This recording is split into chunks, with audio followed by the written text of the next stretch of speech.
ഏവർക്കും സ്വാഗതം. നമസ്കാരം. ശബരിമലയിലെ സ്വർണ്ണക്കൊള്ള വേദപുസ്തകത്തിൻ്റെ വെളിച്ചത്തിൽ പരിഗണിച്ചാൽ എന്തായിരിക്കും? ഇതാണ് നമ്മുടെ ചിന്താവിഷയം. ഇത് സംബന്ധമായി ഒരു ഇംഗ്ലീഷ് വീഡിയോ ഞാൻ ഇതിനു മുൻപ് ചെയ്ത് ഈ യൂട്യൂബ് സംഗമത്തിൽ പോസ്റ്റ് ചെയ്തിട്ടുണ്ട്. അത് കണ്ടിട്ടുള്ളവർ ഈ വീഡിയോ കാണണമെന്നില്ല. മലയാളത്തിൽ ആശയങ്ങൾ മനസ്സിലാക്കാൻ താല്പര്യമുള്ളവരുടെ സൗകര്യാർത്ഥമാണ് ഞാൻ മലയാളത്തിൽ കൂടെ ആ വീഡിയോ ചെയ്യുന്നത്. കാരണം എൻ്റെ നിഗമനത്തിൽ ഇതിൻ്റെ ഉള്ളടക്കം, ഇതിൻ്റെ ആശയങ്ങൾ നമ്മുടെ ഇപ്പോഴത്തെ അവസ്ഥയുമായി വളരെ ബന്ധം ഉള്ളതും എല്ലാവരും ജാതിമത ഭേദമന്യേ അറിഞ്ഞിരിക്കേണ്ടതുമായ നിത്യമായ സത്യങ്ങളും ഉൾക്കാഴ്ചകളുമാണ്. നമുക്ക് വിഷയത്തിലേക്ക് കടക്കാം. ശബരിമലയിൽ വിശുദ്ധ സ്ഥലമെന്നും സ്ത്രീകൾ കയറിയാൽ അശുദ്ധമാകുമെന്നൊക്കെ പറഞ്ഞിരിക്കുന്ന സ്ഥലത്ത് കാട്ടുകള്ളന്മാർ വേട്ട നടത്തിയതിൽ എനിക്ക് അത്ഭുതമുണ്ടോ എന്നാരെങ്കിലും ചോദിച്ചാൽ അല്പം പോലും എനിക്ക് അതിശയമില്ല. അങ്ങനെ നടന്നില്ലെങ്കിൽ മാത്രമേ അതിശയമുള്ളൂ. എന്തുകൊണ്ടെന്ന് ചോദിച്ചാൽ മതം എന്താണെന്നും അതിൽ എപ്രകാരമുള്ള താല്പര്യങ്ങളും വ്യക്തിത്വങ്ങളുമാണ് നടമാടുന്നതെന്ന് അരനൂറ്റാണ്ടിൽ കൂടുതൽ വളരെ സൂക്ഷ്മമായി അന്വേഷിച്ച് മനസ്സിലാക്കിയ ഒരു വ്യക്തി എന്ന നിലയിൽ എനിക്ക് ഇങ്ങനെ സംഭവിച്ചതിൽ ഒരു വിധത്തിലുള്ള അത്ഭുതവും തോന്നുന്നില്ല എന്ന് ആമുഖമായിട്ട് പറയട്ടെ. അപ്പോൾ ഈ സംഭവത്തെ ഒന്ന് വേദപുസ്തകത്തിൻ്റെ വെളിച്ചത്തിൽ മനസ്സിലാക്കാൻ നാം ശ്രമിക്കുമ്പോൾ അതിൻ്റെ പ്രാരംഭത്തിൽ ഞാൻ അടയാളപ്പെടുത്താൻ ആവശ്യമായിരിക്കുന്നത് യേശു യെരൂശലേം ദേവാലയം ശുദ്ധീകരിച്ച സംഭവമാണ്.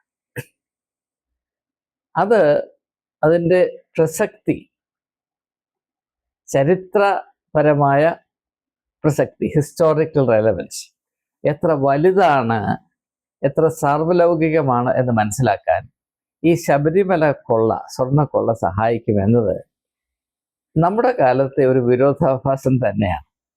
അതുകൊണ്ട് ആ ഒരു സംഭവം നമുക്ക് അല്പം ഒന്ന് പരിശോധിക്കാം. യേശു ഇങ്ങനെ യഹൂദന്റെ അഭിമാനവും അഹങ്കാരവുമായിരുന്ന യെരൂശലേം ദേവാലയം വളരെ ധർമ്മരോഷത്തിൻ്റെ തീപ്പൊരിയോടെ ശുദ്ധീകരിച്ചതിൽ കൂടെ സർവ്വലോകത്തിലുമുള്ള ആളുകൾക്ക് ഒരു വലിയ താക്കീത് നൽകിയിരിക്കുകയാണ്. അതെന്താണ്? നിങ്ങളുടെ മതം എന്തുമായിക്കൊള്ളട്ടെ, നിങ്ങൾ ജാഗരൂകരായിരുന്നില്ല എങ്കിൽ, നിങ്ങൾ വളരെ ശ്രദ്ധയോടെ വിവേചന ബുദ്ധിയോടെ ഇതിൽ നിലനിന്നില്ല എങ്കിൽ നിങ്ങളുടെ ആരാധനാലയം കള്ളന്മാരുടെ ഗുഹയായിത്തീരും. ഇത് എല്ലാ ആരാധനാ ഇടങ്ങളിലും എല്ലാ മതങ്ങളിലും സംഭവിക്കാവുന്ന, നിശ്ചയമായും സംഭവിക്കുന്ന ഒരു വലിയ അപകടമാണ്. അതുകൊണ്ട് എല്ലാവരും ഇതിനെപ്പറ്റി ജാഗരൂകരായിരിക്കണം എന്ന ഒരു താക്കീത് ഈ സംഭവത്തിലുണ്ട്. യെരൂശലേം ദേവാലയത്തിൻ്റെ അങ്കണത്തിൽ ഒരു വലിയ ചന്തയുണ്ടായിരുന്നു. ആ ചന്ത മനുഷ്യൻ്റെ ആത്മീയമായ അല്ലെങ്കിൽ മതപരമായ വികാരത്തെ ചൂഷണം ചെയ്ത് അവനെ കൊള്ളയടിച്ച് പുരോഹിതവർഗത്തിൻ്റെ ലാഭം വർദ്ധിപ്പിക്കുന്നതിന് വേണ്ടിയായിരുന്നു. ആ കൊള്ളലാഭം മുഴുവനും ദൈവത്തിൻ്റെ പേരിലായിരുന്നു. ഇതൊക്കെ കണക്കിലെടുത്തുകൊണ്ടാണ് യേശു പറയുന്നത്, എൻ്റെ പിതാവിൻ്റെ ഭവനം സർവ്വലോകത്തിനു വേണ്ടിയുള്ള പ്രാർത്ഥനാലയമായിരിക്കേണ്ടത് നിങ്ങളതിനെ കള്ളന്മാരുടെ ഗുഹയായി ആക്കിയിരിക്കുന്നു. ഇതാണ് യേശു പറയുന്നത്. ഇതിൽ ശബരിമലയെ പറ്റി പ്രസക്തമാണോ അല്ലയോ എന്ന് ദയവായി നിങ്ങൾ ചിന്തിക്കണം. അപ്പം അതുകൊണ്ട് യേശുവിനെ സംബന്ധിച്ചിടത്തോളം ഒരു ആരാധനാ സ്ഥലം, ആരാധന ആലയം, അമ്പലമായിക്കൊള്ളട്ടെ, പള്ളിയായിക്കൊള്ളട്ടെ, മുസ്ലിങ്ങളുടെ പള്ളിയായിക്കൊള്ളട്ടെ, ഗുരുദ്വാര ആയിക്കൊള്ളട്ടെ, എന്തുമായിക്കൊള്ളട്ടെ, ഒരു ആരാധനാലയം എന്തായിരിക്കണം? സർവ ജാതികൾക്കും വേണ്ടി നിരന്തരമായി പ്രാർത്ഥിക്കുന്ന പ്രാർത്ഥന എന്ന് പറഞ്ഞാൽ ഏറ്റവും പരിശുദ്ധമായി ആരുടെ നന്മയ്ക്കായി നാം ചിന്തിക്കുകയും പ്രവർത്തിക്കുകയോ ചെയ്യുന്നു, അതാണ് പ്രാർത്ഥന. പ്രാർത്ഥന അധര വ്യായാമമല്ല. പ്രാർത്ഥന ഒരു സമർപ്പണമാണ്. പ്രാർത്ഥന ഒരു ചുമതല ഏറ്റെടുക്കുന്ന അനുഭവമാണ്. ദൈവത്തിൽ നിന്ന് ചില ചുമതലകൾ ഏറ്റെടുക്കുന്ന അവസ്ഥയായിട്ട് വേണം നാം പ്രാർത്ഥനയെ മനസ്സിലാക്കാൻ. അതുകൊണ്ടാണ് ഈശോ പറയുന്നത്, എന്താണ് പ്രാർത്ഥന? സർവ്വജനത്തിനും നന്മയുണ്ടാകത്തക്കവണ്ണം. കാരണം യേശു ജനിച്ചത് തന്നെ സർവ്വജനത്തിനും ഉണ്ടാകേണ്ട മഹാസന്തോഷമായിട്ടാണ്. അപ്പോൾ ആരാധന എന്ന് പറഞ്ഞാൽ സർവ്വജനത്തിൻ്റെയും ക്ഷേമത്തിൻ്റെ നന്മയുടെ ചുമതല ഞാൻ ഏറ്റെടുക്കാൻ ബാധ്യസ്ഥനാണ് എന്ന തിരിച്ചറിവാണ് ഈ ആരാധനയുടെ ആത്മീയ സാരാംശമെന്ന് യേശു അറിഞ്ഞതുകൊണ്ടാണ് ആ കാര്യം എന്നേക്കുമായി അടയാളപ്പെടുത്തുന്നതിനും അറിയിക്കുന്നതിനുമായി ഇപ്രകാരമുള്ള ഒരു നിലപാട്, ഒരു ഇടപെടൽ നടത്തിയത് എന്ന സമയത്ത് ഞാൻ പറയട്ടെ. അപ്പോൾ സർവ്വജനത്തിനും ഉണ്ടാകേണ്ട വേണ്ടി പ്രാർത്ഥിക്കേണ്ട ഒരിടം. ഇത് പറയുമ്പോൾ എൻ്റെ ചിന്ത പഴയ നിയമത്തിലേക്ക് ന്യായമായും പോകുന്നുണ്ട്. അതെന്താണ്?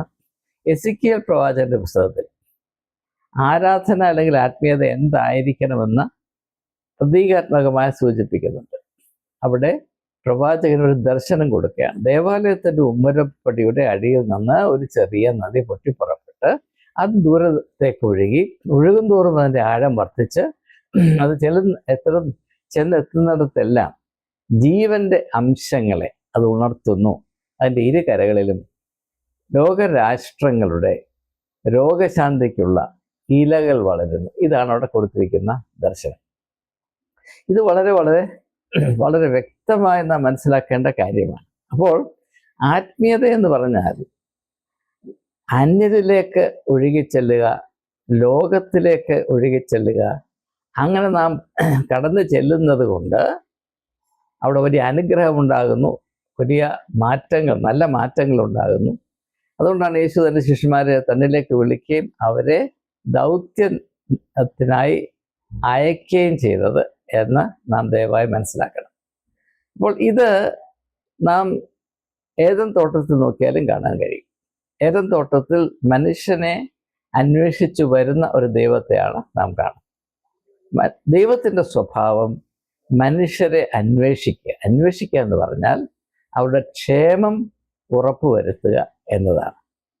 ഏതടിസ്ഥാനത്തിലാണോ മനുഷ്യൻ വിഭാവന ചെയ്യപ്പെടുകയും സൃഷ്ടിക്കപ്പെടുകയും ചെയ്തത്, ആ അടിത്തറയിൽ തന്നെ അവൻ നിലനിൽക്കേണ്ടതിന് അവനെ സഹായിക്കുന്നതിൻ്റെ പേരാണ് ഈ അന്വേഷണം എന്നുള്ളത്.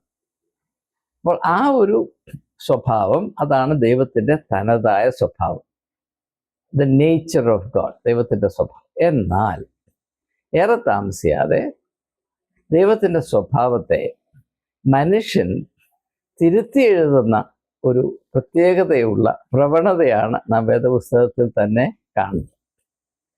അപ്പോൾ എന്ത് സംഭവിച്ചു? സ്വാഭാവികമായി പ്രവർത്തിക്കുന്ന ദൈവത്തിന് പകരം അസ്വാഭാവികമായി അൺനാച്ചുറലായി പ്രവർത്തിക്കുന്ന ഒരു ദൈവത്തെ മനുഷ്യൻ കണ്ടുപിടിച്ചു.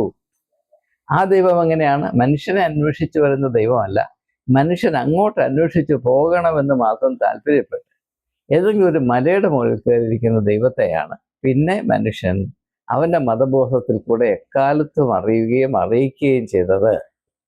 അങ്ങനെ ഒരു ദൈവം ഉണ്ടായിക്കഴിഞ്ഞാൽ പിന്നെ മനുഷ്യൻ അങ്ങോട്ട് പോയിക്കോണം, ദൈവം ഇങ്ങോട്ട് വരത്തില്ല, അങ്ങോട്ട് പോയിക്കോ. ഏതൊക്കെ ഒരു മലയിൽ ചെന്ന് കൊണ്ടിരുത്തും, അവിടെ ഇരുന്നോണം, അവിടേക്കും മനുഷ്യർ ദൈവത്തെ അന്വേഷിച്ചു പോകണം. ഇതാണ് ബിംബാരാധനയുടെ യഥാർത്ഥ അർത്ഥം അല്ലെങ്കിൽ സ്വഭാവം എന്ന് തിരിച്ചറിയുന്നത് നന്നാണ്.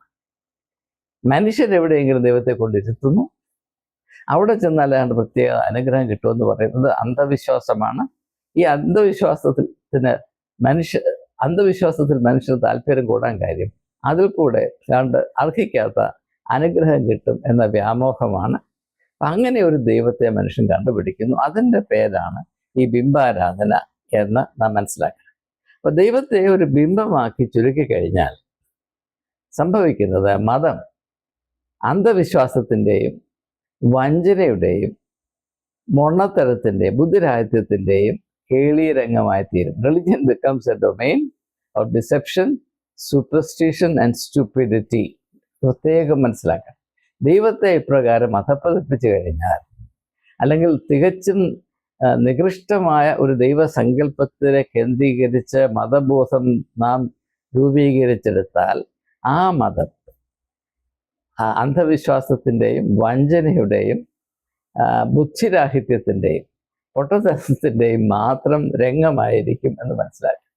അപ്പം ഇത് ഇത് സംബന്ധമായ പ്രത്യേകമായൊരു അറിവ് വേദപുസ്തകത്തിൻ്റെ 2-ാം പുസ്തകമായ പുറപ്പാട് പുസ്തകത്തിലുള്ളത് നമുക്ക് അല്പം ഒന്ന് ശ്രദ്ധിക്കാം. ഇത് വളരെ വളരെ മനോഹരമാണ്.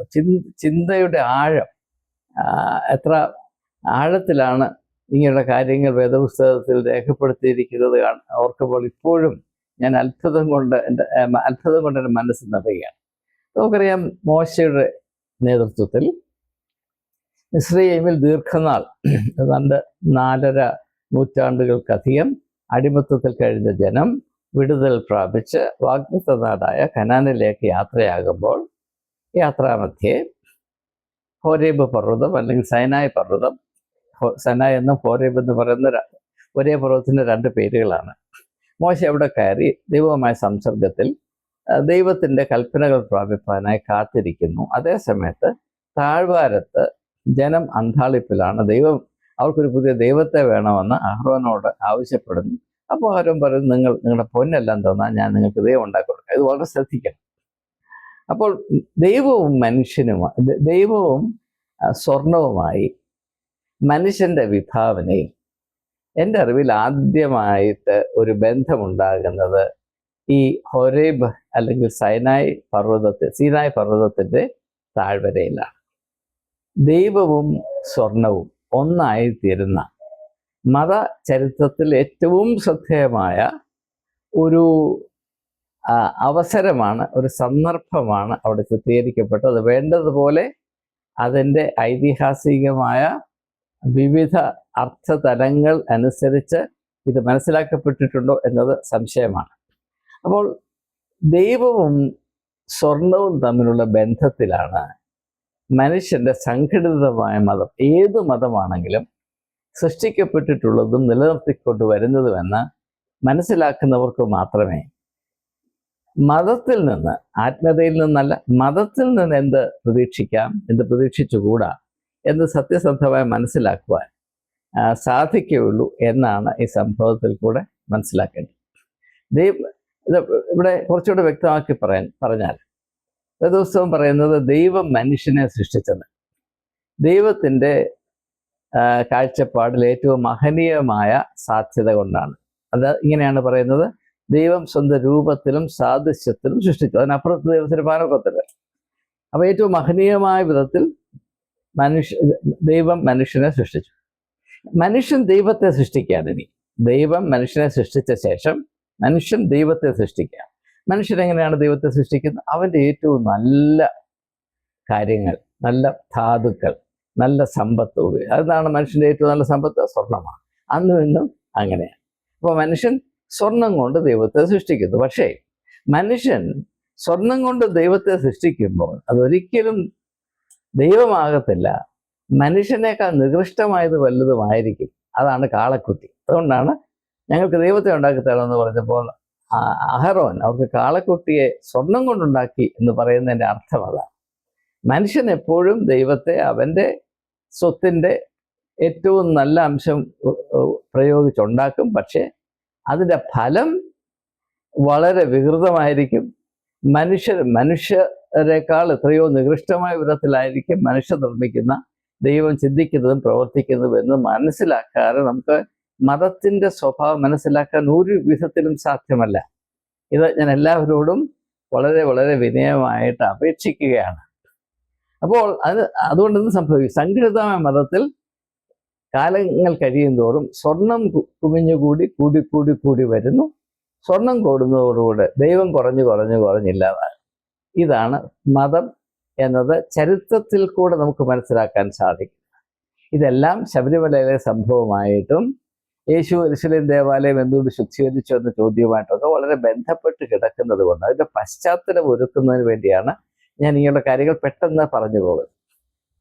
ഇനിയും ഈ പുറപ്പാട് പുസ്തകത്തിൽ, അതായത് യഹൂദന്മാരെ മിസ്രയീമിൽ നിന്ന് വിടുവിച്ചു കൊണ്ടുവരുന്ന വളരെ ശ്രദ്ധേയമായ ചരിത്രം രേഖപ്പെടുത്തിയിരിക്കുന്ന പുറപ്പാട് പുസ്തകത്തിൽ മനുഷ്യൻ്റെ മതബോധം ഉത്ഭവിക്കുകയും പുരോഗമിക്കുകയും ചെയ്തതിന് 2 ഘട്ടങ്ങൾ സൂചിപ്പിക്കുന്നുണ്ട്. ഇത് വ്യക്തമായി മനസ്സിലാക്കി. ആദ്യത്തെ ഘട്ടത്തിൽ സ്വർണമില്ല, ദൈവം മാത്രമേ ഉള്ളൂ.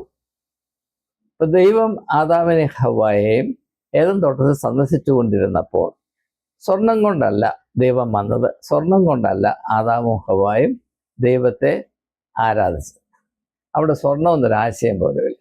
അതാണ് ആദ്യത്തെ ഘട്ടം. പക്ഷെ രണ്ടാമത്തെ ഘട്ടത്തിൽ വരുമ്പോൾ അവിടെ ഏറ്റവും പ്രാധാന്യം കൽപ്പിക്കപ്പെടുന്നത് ദൈവത്തിനല്ല, സ്വർണത്തിനാണ്. അപ്പൊ ദൈവത്തിന്റെ സ്ഥാനം സ്വർണം അപഹരിച്ചെടുക്കുന്ന ആ ഒരു പ്രത്യേകതയാണ് രണ്ടാമത്തെ ഘട്ടത്തിൽ. ആ ഒരു ഘട്ടമാകുമ്പോൾ എന്ത് സംഭവിക്കുന്നു? ഈ വഞ്ചനയും അസത്യവും ആത്മാർത്ഥതയില്ലാത്ത കൃത്രിമമായ രീതികളും മനുഷ്യന്റെ മനുഷ്യത്വത്തിന് അപമാനം വരുന്ന വിധത്തിലുള്ള ധാരണകളും പ്രവർത്തന രീതികളും മാത്രമേ പിന്നെ ഉണ്ടാകത്തുള്ളൂ. മനുഷ്യൻ മൃഗത്തെ പോലെ പ്രവർത്തിക്കാൻ മാത്രം അവനെ പ്രേരിപ്പിക്കുകയും ആ പ്രകാരമുള്ള ഹീനമായ പ്രവർത്തന രീതിയെ സാധൂകരിക്കാൻ, അതിന് വെള്ളപൂശാൻ സഹായിക്കുന്ന വിധത്തിലുള്ള പരിപാടികൾ മാത്രമേ പിന്നെ മതത്തിൽ ഉണ്ടാകത്തുള്ളൂ എന്ന് വേദപുസ്തകം പറയുന്നതാണ്. ക്രിസ്ത്യാനികൾ മനസ്സിലാക്കിയിട്ടില്ല എന്നൊരു മറ്റൊരു പ്രശ്നമാണ്. ഇത് വേദപുസ്തകം പറയുന്ന കാര്യങ്ങൾ മാത്രമാണ് ഞാൻ ഈ പറയുന്നത്. അതുകൊണ്ട് ഈ യഹൂദ ജനം അവരുടെ തന്നെ സ്വർണം കൊടുത്ത് അഹറോനെ കൊണ്ടൊരു കാളക്കുട്ടിയെ ഉണ്ടാക്കി. പിന്നെ അവരെന്താണ് ചെയ്യുന്നത്? ആദ്യം ഒരു കള്ളമാണ് പറയുന്നത്, പച്ചക്കള്ളമാണ്, അറിഞ്ഞുകൊണ്ട് കള്ളം പറയുകയാണ്. എന്താണ്? ഞങ്ങളെ യെരൂശലേമിൽ നിന്ന് അടിമത്തിൽ നിന്ന് വിടുവിച്ചു കൊണ്ടുവന്ന ദൈവം ഇതാണ്. ഏതാണ്? കാളക്കുട്ടിയാണെന്നാണ് പറയുന്നത്. അവരിപ്പോഴുണ്ടാക്കിയ കാളക്കുട്ടിയുടെ മുമ്പിൽ നിന്നുകൊണ്ട് ഞങ്ങളെ വിടുവിച്ചു കൊണ്ടുവന്ന ദൈവം ഞങ്ങളുണ്ടാക്കിയ കാളക്കുട്ടിയാണെന്ന് പറയുന്ന കള്ളമാണോ അല്ലേ നിങ്ങൾ പറ.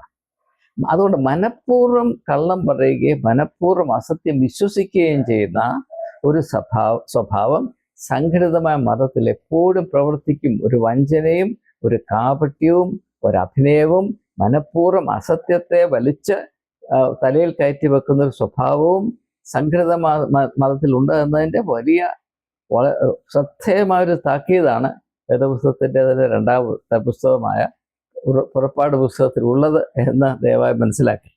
അതുകൊണ്ട് ഈ ഒരു അവസ്ഥയിൽ, ഈ ഒരു ഘട്ടത്തിൽ, അതായത് രണ്ടാമത്തെ ഘട്ടത്തിൽ അന്ധവിശ്വാസവും അസത്യവും മൊണ്ണത്തരവും മതത്തിൽ സ്ഥാനം പിടിക്കും.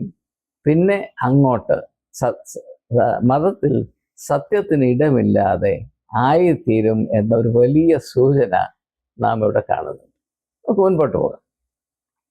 ഈ ഒരു ഘട്ടം തൊട്ട് ഇനി ഇതേ വഴിയാണ് സഞ്ചരിക്കാൻ പോകുന്നത്. ഈ ഒരു ഘട്ടം തൊട്ട് മതത്തിലെ ഏക മൂല്യം, ഏക സമ്പത്ത്, ഏക താല്പര്യം സ്വർണം, ഗോൾഡ് മാത്രമായിരിക്കും. എന്നാൽ ഇവിടെ നാം മനസ്സിലാക്കേണ്ടത് സ്വർണം എന്ന് പറയുന്നത് ഒരു സമ്പത്ത് മാത്രമല്ല, ഒരു ആഭരണം കൂടെയാണ്. അത് അറിയാൻ വയ്യാത്ത ആരുമില്ലല്ലോ. സ്വർണം, ഒരു വിവാഹം നടക്കണമെങ്കിൽ സ്വർണം വേണം, സ്വർണം വേണം, സ്വർണം വേണം. എന്താണ്? അത് ആഭരണമാണ്. ഈ ആഭരണം എന്ന് പറഞ്ഞാൽ അത് സത്യത്തെ ഒന്ന് മിനുക്കിയെടുക്കുന്ന പരിപാടിയാണ്. സത്യം ആവശ്യമൊന്നുമില്ല, ഒരു അപ്പിയറൻസ്, അങ്ങനെ ഭംഗിയാണെന്ന് കാണാൻ, അങ്ങനെ ഒരു പ്രതീതി.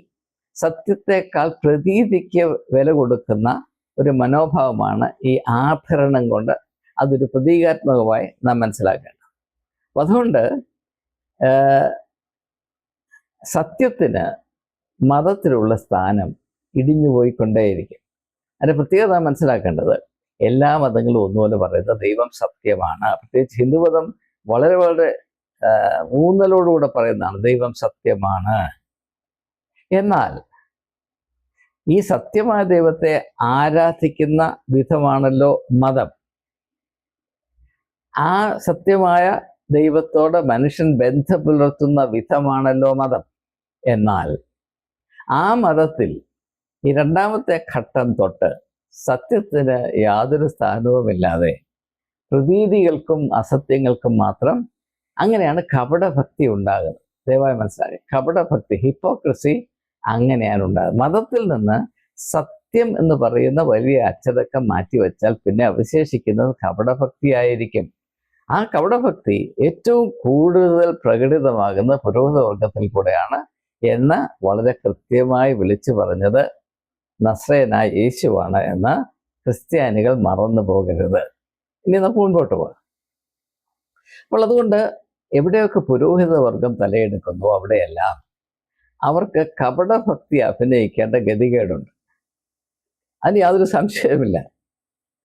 കാരണം ഈ ഭക്തി അഭിനയിക്കുന്നത് വളരെ ആദായമുള്ളൊരു തൊഴിലാണ്.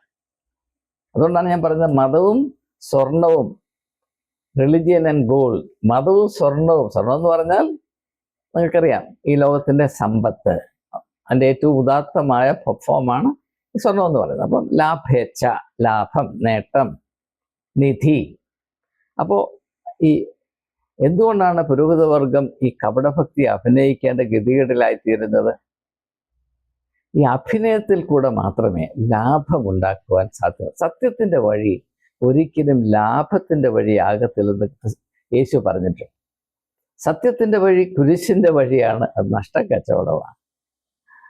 അപ്പം അതുകൊണ്ട് ആ അഭിനയം നിലനിർത്തിയാൽ മാത്രമേ പുരോഹിതവർഗത്തിന് ഈ മേഖലയിൽ പിടിച്ചു നിൽക്കാൻ സാധ്യമാകുകയുള്ളൂ എന്നതുകൊണ്ട് അവരെപ്പോഴും ഈ കപടഭക്തിയുടെ പ്രധാന അഭിനേതാക്കളായിരിക്കും എന്നത് മനസ്സിലാക്കാം. അപ്പോൾ അതുകൊണ്ട് മതത്തിൽ ഈ കപടഭക്തിയും മോഷണവും, മോഷണം എന്ന് പറഞ്ഞാൽ പ്രാക്ടിക്കൽ ഫോൾസ്ഹുഡ്, പ്രാക്ടിക്കൽ അസത്യം, അതായത് പ്രാവർത്തികമായ അസത്യമാണ് മോഷണം. അതായത് നിന്റെ സ്വത്ത് എൻ്റേതാണെന്ന് പറയുന്നതിൻ്റെ പേരാണ് ഈ മോഷണം എന്നത്.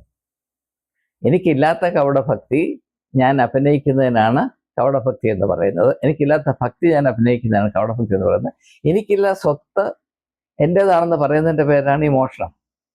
രണ്ടും ഒന്നാണ്. എനിക്കില്ലാത്തത് എൻ്റേതാണ് എന്ന അഭിനയത്തിൻ്റെ പേരാണ് കപടഭക്തി, മോഷണം. ഇത് രണ്ടും ഒന്നാണ് എന്നൊരു പക്ഷേ പലരും തിരിച്ചറിയുന്നില്ല. അതൊന്നാണെന്ന് വിളിച്ചു പറയുന്ന വലിയ സംഭവമാണ് യെരുശലേം ദേവാലയത്തിൽ നടന്നതും ശബരിമലയിൽ നടന്നതും. ഇതെല്ലാം ഒന്നാണ് എന്നാണ് എനിക്ക് അവരോടും പറയാനുള്ളത്. അതുകൊണ്ട് എവിടെയൊക്കെ കപടഭക്തിയുണ്ടോ അവിടെയെല്ലാം മോഷണവും ഉണ്ടായിരിക്കും. പുരോഹിതവർഗം കപടഭക്തിയുടെ ഉസ്താദുകളാണെങ്കിൽ അവരോട് ചേർന്ന് നിന്ന് ഭരണം നടത്തുന്ന ആളുകൾ മോഷണത്തിൻ്റെ ആശാന്മാരുമായിരിക്കും. ഇത് രണ്ടും കൂടെ ചേർത്താൽ നിങ്ങൾക്ക് ശബരിമല സംഭവം പൂർണ്ണമായും കിട്ടും. നിങ്ങൾക്ക് SITയുടെ സഹായമൊന്നും ആവശ്യമില്ല. അതിൻ്റെ ഗുട്ടൻസ് ഞാൻ പറഞ്ഞു തരാം. ഇതാണ് ഇന്നത്തെ കാര്യം. അതുകൊണ്ട് ഈ ഒരു അന്ധവിശ്വാസത്തിലാണ് സ്വർണം ദൈവമാകുന്നതും ദൈവത്തെ സ്വർണമാക്കുന്നതും. പിന്നെ അവിടെ ഭക്തി പ്രകടിപ്പിക്കാനായിട്ട് മനുഷ്യനറിയാവുന്ന ഏക കാര്യം സ്വർണമാണ്. അവിടെ സ്വർണം ഇങ്ങനെ വന്ന് വീടുകൊണ്ടിരിക്കും. പക്ഷേ T.S. എലിയറ്റ് എന്ന് പറയുന്ന ഇംഗ്ലീഷ് കവി, ഡ്രാമറ്റിസ്റ്റ്, അദ്ദേഹം എഴുതിയ മനോഹരമായൊരു കൃതിയാണ് murder in the cathedral. Thomas Beckett എന്ന് പറയുന്ന ആർച്ച് ബിഷപ്പ്, കാൻറ്റർബറിയിലെ ആർച്ച് ബിഷപ്പ്, അദ്ദേഹത്തിൻ്റെ രക്തസാക്ഷിത്വം കേന്ദ്രീകരിച്ചുള്ള അതിമനോഹരമായ സൃഷ്ടിയാണ്, കലാസൃഷ്ടിയാണ് മേർഡർ ഇൻ ദ കത്തീഡ്രൽ. അതിൽ അദ്ദേഹം പറയുന്നൊരു കാര്യമുണ്ട്. മനുഷ്യൻ, വിവരമില്ലാത്ത മനുഷ്യൻ, അവൻ്റെ ഭക്തി കാണിക്കാനായിട്ട് തീർത്ഥാടന കേന്ദ്രങ്ങളിൽ പോയി അവൻ്റെ സ്വർണ്ണമൊക്കെ ഇടും. അമ്പലങ്ങളിലും ഷ്രൈൻസ് അവിടെയൊക്കെ പോയി ഇടും. അങ്ങനെ അവരവിടെ ഭക്തി കാണിക്കാനായിട്ട് ഇടുന്ന സ്വർണം ഏറെ താമസിയാതെ അവിടെ നിന്ന് ഒഴുകി ഒഴുകി ഒഴുകി വലിയ വേശ്യകളുടെ മടിയിൽ ചെന്ന് വീഴും എന്ന് അദ്ദേഹം പറയുന്നുണ്ട്. നിങ്ങൾക്ക് സമയമുണ്ടെങ്കിൽ T.S. എലിയറ്റ്, TLIOT, എലിയറ്റിൻ്റെ മേർഡർ ഇൻ ദ കത്തീഡ്രൽ എന്ന നാടകം, വേഴ്സ് ഡ്രാമ വായിച്ചാൽ മനസ്സിലാകും. ആ പുസ്തകം അനേക വർഷങ്ങളിൽ അണ്ടർ ഗ്രാജുവേറ്റ്സിന് പഠിപ്പിക്കാനുള്ള ഒരു ഭാഗ്യം കൂടെ എനിക്കുണ്ടായിട്ടുണ്ടെന്ന് ഈ സമയത്ത് ഞാൻ ഓർത്തു പോവുകയാണ്. ശബരിമലയിൽ അവിടെയുള്ള ആചാരക്രമങ്ങൾക്കും പ്രമാണങ്ങൾക്കുമെല്ലാം അധിപനായിട്ടൊരു തന്ത്രിയുണ്ട്. തന്ത്രി is the lord of the temples rituals and traditions. Devaswom ബോർഡോ അവിടുത്തെ സ്വർണത്തിൻ്റെ, സ്വത്തിൻ്റെ അധിപനാണ്. തന്ത്രിക്ക് അതിൽ വലിയ കൈയില്ല, മേൽക്കൈയില്ല. അത് ദേവസ്വം. അപ്പോൾ രണ്ടാണ്. ദൈവത്തിൻ്റെ കുത്തക തന്ത്രിക്കാണ്, സ്വർണത്തിൻ്റെ കുത്തക ദേവസ്വം ബോർഡ്. അതുകൊണ്ടാണ് ദേവസ്വം ബോർഡിൽ കയറാൻ ആളുകൾക്ക് നല്ല കൊതിയാണ്. നമുക്കറിയാം എന്തുകൊണ്ടാണ്. അപ്പോൾ ഇനിയും ശബരിമലയിൽ നിന്ന് ശ്രദ്ധ തിരുത്തി നമ്മുടെ പള്ളികളിലോട്ട് വന്നാൽ, പ്രത്യേകിച്ച് എപ്പിസ്കോപ്പൽ ചർച്ച് എന്ന് പറഞ്ഞാൽ ബിഷപ്പന്മാരുള്ള പള്ളികൾ. എല്ലാ പള്ളികൾക്കും എല്ലാ സഭകൾക്കും ബിഷപ്പന്മാരില്ല. ഇപ്പോൾ പെന്തക്കോസ്തുകാർക്ക് ബിഷപ്പന്മാരില്ല. അതുകൊണ്ട് അവർക്ക് അത്രയും തലവേദന കുറവാണ്. പക്ഷെ ഇപ്പം പാസ്റ്റർമാരും ബിഷപ്പന്മാരെ പോലെ ആകെ തീരാൻ ശ്രമിക്കുന്നതുകൊണ്ട് അവർക്കും തലവേദന കൂടുന്നു, മറ്റൊരു കാര്യമാണ്. അപ്പം ഈ ബിഷപ്പന്മാരൊക്കെയുള്ള സഭ നോക്കുമ്പോൾ തന്ത്രിയും ദേവസ്വം ബോർഡും കൂടെ ചേർന്നാൽ ഒരു ബിഷപ്പിനെ കിട്ടും. ദൈവത്തിൻ്റെ കാർമ്മികത്വവും സ്വർണത്തിൻ്റെ കാർമ്മികത്വവും ബിഷപ്പിൻ്റെ കയ്യിലാണ്. പിന്നെ നടക്കാൻ പോകുന്നത് എന്താണെന്ന് നിങ്ങൾക്കറിയാം. ഞാൻ കൂടുതലായിട്ട് വിശദീകരിക്കുന്നില്ല. ഈ കാലത്ത് നമ്മുടെ ശ്രദ്ധയിൽപ്പെടുന്ന ഓരോരോ സംഭവങ്ങളും ശരിക്കും മനസ്സിലാക്കണമെങ്കിൽ ഞാൻ ഈ പറഞ്ഞ ആശയം നിങ്ങൾ ഒന്ന് മനസ്സിൽ കരുതിയാൽ മതി എന്ന് പറഞ്ഞ് സമയത്തിൻ്റെ പരിധി കൊണ്ട് പെട്ടെന്ന് മുമ്പോട്ട് പോവുകയാണ്. അപ്പം ഈ ഒരു വെളിച്ചത്തിലാണ്, ഈ ഒരു പശ്ചാത്തലത്തിലാണ് യേശു മതത്തെപ്പറ്റി, മത ആചാരങ്ങളെപ്പറ്റി പഠിപ്പിക്കുമ്പോൾ നിങ്ങൾ ഏറ്റവും കൂടുതൽ ശ്രദ്ധിക്കേണ്ടത് നിങ്ങൾ ഹൃദയത്തിൻ്റെ ആത്മാർത്ഥതയായിരിക്കണമെന്ന് പറയും. സിൻസിയറിറ്റി. അഭിനയം, ദൈവത്തിൻ്റെ മുമ്പിൽ നിങ്ങൾ അഭിനയിക്കരുത്. നിങ്ങൾ ദൈവത്തെ ഇങ്ങനെ അപമാനിക്കരുത്. ദൈവം ഒരു പൊട്ടനാണെന്നോ കണ്ണ് കാണാൻ വയ്യാത്തൊരു ബിംബമാണെന്നോ വിചാരിച്ച് നിങ്ങളിതൊന്നും അവതരിപ്പിക്കരുത്. നിങ്ങൾ ദാനധർമ്മം ചെയ്യുന്നതിലാണെങ്കിലും പ്രാർത്ഥിക്കുന്നതിലാണെങ്കിലും ഉപവസിക്കുന്നതാണെങ്കിലും മനുഷ്യരെ പ്രീതിപ്പെടുത്താനായിട്ട് അവരുടെ കയ്യിൽ നിന്ന് കൈയ്യടി വാങ്ങിക്കാനായിട്ട് നിങ്ങൾ ഈ നാടകം ചവിട്ടുന്നില്ലേ? ഇത് ദൈവത്തെ അപമാനിക്കുന്നത്. അതുകൊണ്ട് അതൊക്കെ അവിടെ മാറ്റിവെച്ചിട്ട് ആത്മാർത്ഥതയോടുകൂടി രഹസ്യത്തിൽ നിന്റെ പിതാവിനെ അറിയുകയും ആരാധിക്കുകയും ചെയ്യണമെന്നാണ് മത്തായിയുടെ സുവിശേഷം 6-ാം അധ്യായത്തിൽ ആദ്യം മുതൽ അവസാനം വരെ യേശു പറയുന്നത്. അതൊക്കെ വളരെ ശ്രദ്ധേയമാണ്. കാരണം ഈ മനുഷ്യൻ്റെ ഒരു വലിയ ബലഹീനതയാണ് 4 പേർ എന്നെ കാണണം, ഞാനൊരു ഭക്തനാണ് എന്ന് 4 പേർ എന്നെ പറ്റി പറയണം. ചില ആളുകളുണ്ട്, അവർ കൺവെൻഷൻ പ്രസംഗിക്കാനായിട്ട് വലിയ താല്പര്യമുള്ളവരാണ്. കാരണം 1000 പേര് 10000 പേര് വരുന്ന സമയത്ത് കൺവെൻഷനിൽ ഉച്ചവായ ശബ്ദത്തിൽ വാ പൊളിച്ച് പ്രാർത്ഥിക്കുമ്പോൾ 4 പേര് പറയും അവൻ്റെ പ്രാർത്ഥന കേട്ടാൽ ഒയ്യോ എന്ന് പറയുമ്പോൾ ഇദ്ദേഹം സ്വർഗത്തിലാണ്. അപ്പോൾ ഈ ഒരു ബലഹീനത മനുഷ്യൻ്റെ സ്വഭാവത്തിൽ അലിഞ്ഞു ചേർന്നതാണ്. അപ്പോൾ അതുകൊണ്ട് യേശു പറയുന്നത് നിങ്ങൾ മറ്റുള്ളവരെ ഇംപ്രസ് ചെയ്യാനാവും, മറ്റുള്ളവരുടെ ശ്രദ്ധ പിടിച്ചു പറ്റാനോ ദയവായിട്ട് ഈ ആരാധന നിങ്ങൾ ദുരുപയോഗപ്പെടുത്തരുത്, അലങ്കോലപ്പെടുത്തരുത്. ആരാധനയിൽ കൂടെ നിങ്ങൾ ദൈവത്തെ അപമാനിക്കരുത് എന്ന ആശയമാണ് യേശു ഇവിടെ നിരന്തരം ആദ്യം മുതൽ അവസാനം വരെ അവതരിപ്പിക്കുന്നതെന്ന് മനസ്സിലാക്കുക. അപ്പം ഈ ഒരു കപടഭക്തി, അത് എന്താണ് കപടഭക്തി? ദൈവവും സ്വർണവും തമ്മിലുള്ള പാലത്തിൻ്റെ പേരാണ് കപടഭക്തി. ദൈവവും സ്വർണവും തമ്മിലുള്ള പാലത്തിൻ്റെ പേരാണ് കപടഭക്തി. അപ്പോൾ കൂടുതൽ ഭക്തി ഉണ്ടെങ്കിൽ കൂടുതൽ സ്വർണം കിട്ടും.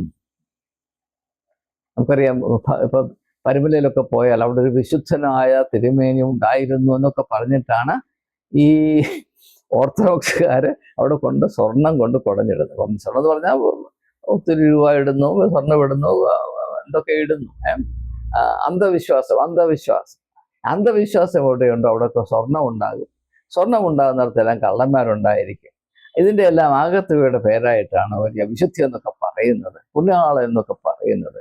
ഈ ഒരു മൊണ്ണത്തരം മനസ്സിലാക്കാൻ ജനത്തിന് പ്രാണി കൊടുക്കണേ ദൈവമേ എന്ന് ഞാൻ ആത്മാർത്ഥമായിട്ട് പ്രാർത്ഥിക്കാം. ഇനിയും നമുക്ക് ദൈവത്തോടുള്ള നമ്മുടെ സ്നേഹം യഥാർത്ഥത്തിൽ ആത്മാർത്ഥതയുള്ളതാണ്. അത് സ്വാഭാവികമായി നമ്മുടെ ഉള്ളിൽ നിന്ന് ബഹിർഗമിക്കുന്നതാണ്. As a spontaneous expression of love. അങ്ങനെയാണെങ്കിൽ നമ്മുടെ ഉള്ളിൽ കപടഭക്തിക്ക് യാതൊരു ആവശ്യവും തോന്നുകയില്ല.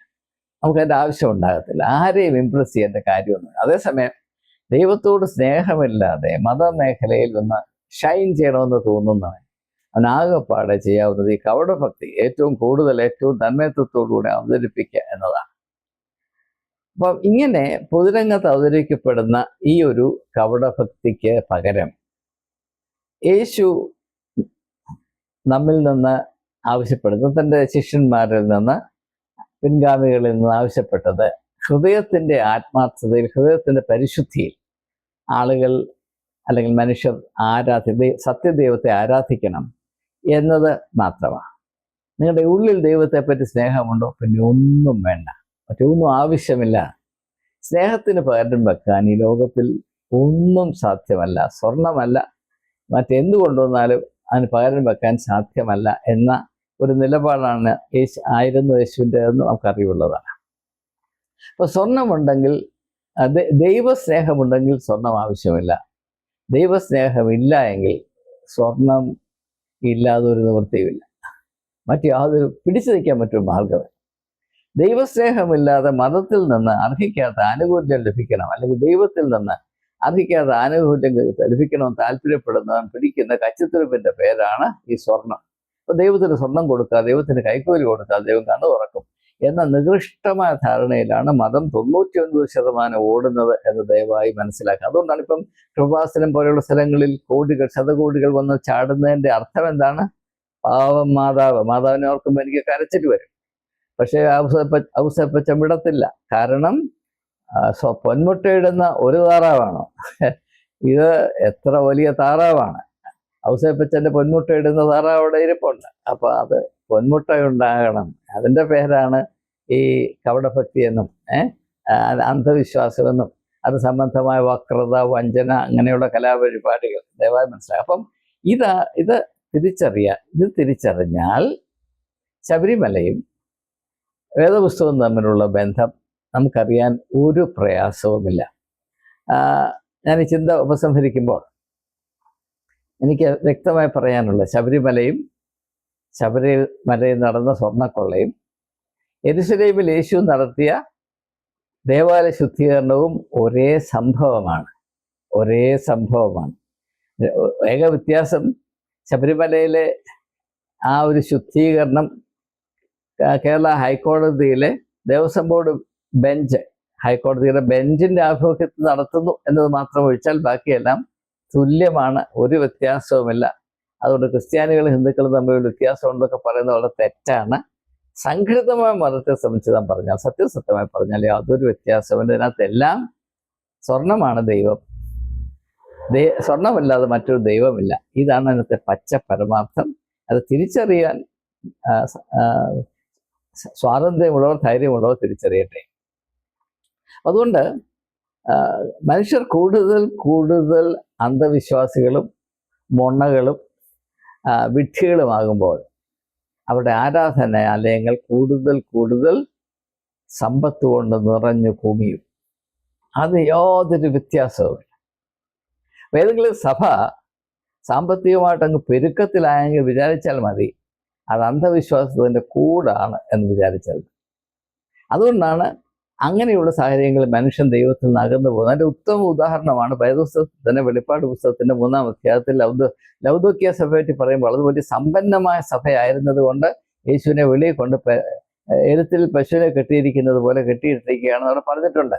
നിങ്ങൾ ഇങ്ങോട്ട് വരാൻ, യേശുവിനോട് പറഞ്ഞു ഇങ്ങോട്ട് വരണ്ട, ഞങ്ങളുടെ അകത്ത് ഞങ്ങൾക്ക് കാളക്കുട്ടി, സ്വർണം കൊണ്ടുള്ള കാളക്കുട്ടിയുണ്ട്, ഇങ്ങോട്ട് കയറണ്ട എന്ന് സഭ അന്നേ പറഞ്ഞു തുടങ്ങിയതാണ്. പിന്നെ ഈ കാലത്ത് പ്രത്യേകിച്ച് എടുത്ത് പറയേണ്ട കാര്യമൊന്നുമില്ല. അതുകൊണ്ട് ഈ ഒരു മതബോധത്തിൽ ദൈവത്തിന് പകരം വെക്കാനായി മനുഷ്യൻ ഉപയോഗിക്കുന്ന പദാർത്ഥത്തിൻ്റെ പേരാണ് സ്വർണമെന്നത്. ആ സ്വർണം മനുഷ്യൻ മോഹിക്കും. ആ സ്വർണത്തോടുള്ള മോഹം കൊണ്ട് മാത്രമാണ് മനുഷ്യൻ ഈ മതമേഖലയിൽ നിൽക്കുന്നത് എന്നതിൻ്റെ മറ്റൊരു വലിയ, നമ്മുടെ കണ്ണു തുറപ്പിക്കേണ്ട ഉദാഹരണമാണ് ഇസ്കരിയോത്ത യൂദ. അവൻ്റെ മിടുക്കെന്താണ്? യേശുവിനെ 30 വെള്ളിക്കാശിന് വിറ്റു. ആ വെള്ളിക്കാശിന് പകരം ഇന്ന് മിടുക്കന്മാരായതുകൊണ്ട് 30 സ്വർണ്ണക്കാശിന് വിറ്റു, സ്വർണ്ണ നാണയത്തിന് വിറ്റു എന്ന് പറഞ്ഞാൽ ശരിയായി. അപ്പൊ ദൈവത്തെ വിൽക്കുക. കാരണം എന്താണ്? നമ്മൾ സ്വർണം കൊണ്ടുണ്ടാക്കിയ ദൈവത്തെ നമുക്ക് വിൽക്കാനുള്ള അവകാശമുണ്ട്. ആ ഒരു വലിയ സാധ്യതയാണ്, നമ്മളെ ഞെട്ടിപ്പിക്കുന്ന സാധ്യതയാണ് ഇസ്കരിയോത്ത യൂദയിൽ കൂടെ അടയാളപ്പെടുത്തി ഇരിക്കുന്നത് എന്ന് ദയവായി മനസ്സിലാക്കുക. അതുകൊണ്ട് എവിടെയൊക്കെ മനുഷ്യൻ അവൻ്റേതായ സ്വഭാവമനുസരിച്ച്, അതായത് സ്വർണ്ണക്കൊതി വളരെ ശക്തമായി പ്രവർത്തിക്കുന്നതാണ് മനുഷ്യൻ്റെ സ്വഭാവം, അതിനനുസരിച്ച് മതം രൂപകൽപ്പന ചെയ്ത് സൃഷ്ടിച്ച് നടത്തുന്നുണ്ടോ അവിടെയെല്ലാം ദൈവമായിരിക്കുകയില്ല, ദൈവത്തിന് പകരം സ്വർണമായിരിക്കും പ്രവർത്തിക്കുന്നത്. ആ സ്വർണം ദൈവമായിരിക്കുന്നിടത്ത് തീർച്ചയായും കള്ളന്മാരുണ്ടായിരിക്കും. അവിടെ കള്ളന്മാരില്ലെങ്കിൽ മാത്രമേ അതിശയപ്പെടേണ്ടതുള്ളൂ. സ്വർണം മോഷ്ടിക്കാത്തവൻ മണ്ടനാണ് എന്ന ധാരണ മാത്രമേ അങ്ങനെയുള്ള സാഹചര്യങ്ങളിൽ നിലനിൽക്കുകയുള്ളൂ. അതുകൊണ്ട് ദയവായി മനസ്സിലാക്കുക, ശബരിമലയിൽ ഇങ്ങനെ സ്വർണ്ണക്കൊള്ള നടന്നു, പിടിച്ചു, അങ്ങനെ മറ്റേതാണ് ഇതൊന്നും പറഞ്ഞിട്ട് ഒരു കാര്യവുമില്ല. സ്വർണ്ണക്കൊള്ള നടക്കാത്ത ആരാധനാലയങ്ങളില്ല, തോതിൽ മാറ്റങ്ങൾ വരെ സമ്മതിക്കുന്നു. പക്ഷേ ചിലയിടങ്ങളിൽ പിടിക്കപ്പെടുന്നു, ചിലയിടങ്ങളിൽ പിടിക്കപ്പെടുന്നില്ല. ചിലയിടങ്ങളിൽ പിടിക്കപ്പെട്ടാലും അങ്ങനെ പിടിക്കാൻ ശ്രമിക്കുന്നവരെ അടിച്ച് താഴെ കളയുന്നു. ഞാൻ മുമ്പ് സൂചിപ്പിച്ചിട്ടുള്ളതുപോലെ ചർച്ച് ഓഫ് സൗത്ത് ഇന്ത്യയുടെ മധ്യ കേരള ഡയസസിൽ പെട്ടെന്ന് 8.5 കോടി രൂപ കാണാതായി, അപ്രത്യക്ഷമായി. എന്നാൽ അത് ആര് കൊണ്ടുപോയെന്നോ എങ്ങനെ അവിടെ നിന്ന് അപ്രത്യക്ഷമായെന്നോ കണ്ടുപിടിക്കാൻ ആരും ധൈര്യപ്പെട്ടില്ല. അങ്ങനെ ചോദ്യം വന്നപ്പോൾ ചോദിച്ചവരെ അടിച്ച് അവരെ നിലത്തിരുത്തുകയാണ് ചെയ്തത്. ഈ വ്യത്യാസമുണ്ട് എന്നല്ലാതെ എവിടെയൊക്കെ ദൈവത്തിൻ്റെ സ്ഥാനത്ത് സ്വർണത്തെ സ്ഥാപിക്കുന്നുവോ, എവിടെയൊക്കെ കൊതി കൊണ്ട്, പണക്കൊതി കൊണ്ട് മനുഷ്യൻ വലിയ കപടഭക്തി നടിച്ച് നടക്കുന്നു, അവിടെയെല്ലാം കള്ളന്മാരും കൊള്ളക്കാരും ഉണ്ടാകും. അവിടെ ആരാധനാലയത്തെ യേശുവിൻ്റെ ഭാഷയിൽ പറഞ്ഞാൽ കള്ളന്മാരുടെ ഗുഹയായി അധപ്പതിപ്പിച്ചിരിക്കും. സംശയിക്കേണ്ട, സംശയിക്കേണ്ട, സംശയിക്കേണ്ട എന്ന സനാതനമായ മാറ്റമില്ലാത്ത സത്യമാണ് ഈ ശബരിമല സംഭവത്തിൽ കൂടെ നമുക്ക് വെളിപ്പെട്ടു വരുന്നത്. അതേ സാധ്യത അതിന് 2000 വർഷങ്ങൾക്ക് മുൻപ് യേശു ഏത് സാധാരണക്കാർക്ക് മനസ്സിലാകുന്ന വിധത്തിൽ വളരെ വളരെ സത്യമായി നാടകീയമായിട്ട് തന്നെ അവതരിപ്പിച്ചിട്ടുണ്ട്. അത് യെരൂശലേം ദേവാലയം ശുദ്ധീകരിച്ചൽ കൂടെയാണ് എന്ന് നാം കണ്ടു കഴിഞ്ഞു. അതുകൊണ്ട് ഞാൻ ഒന്നുകൂടെ ആവർത്തിക്കട്ടെ, മനുഷ്യൻ അവൻ്റെ ധാരണയിലും താല്പര്യത്തിലും കേന്ദ്രീകരിച്ച് സൃഷ്ടിച്ചു വച്ചിരിക്കുന്ന മതബോധം, മതസംവിധാനം, മതഭരണകൂടം, ഇതിലെല്ലാം സ്വർണ്ണക്കൊതിയും കള്ളത്തരവുമായിരിക്കും. അതിൻ്റെ ഒരു ഭാഗമാണ് പുരോഹിതവർഗത്തിൻ്റെ കപടഭക്തി. ഈ കപടഭക്തിയിൽ കൂടെയാണ് സ്വർണം ഒഴുകി വരുന്നത്. ആ സ്വർണം ഒഴുകി വരുന്നത് കൊണ്ടാണ് ചില കള്ളന്മാർ അവിടെ കയറി ഭരിക്കാൻ ശ്രമിക്കുന്നത്. അങ്ങനെയുള്ളൊരു സാഹചര്യത്തിൽ മോഷണം വരരുത് എന്ന് പറയുന്നവർക്ക് ഭ്രാന്താണ് എന്ന് മാത്രമേ ഈ ഏരിയ എനിക്ക് പറയാനുള്ളൂ. കേൾക്കാൻ ചെവിയുള്ളവൻ കേൾക്കട്ടെ. നന്ദി, നമസ്കാരം.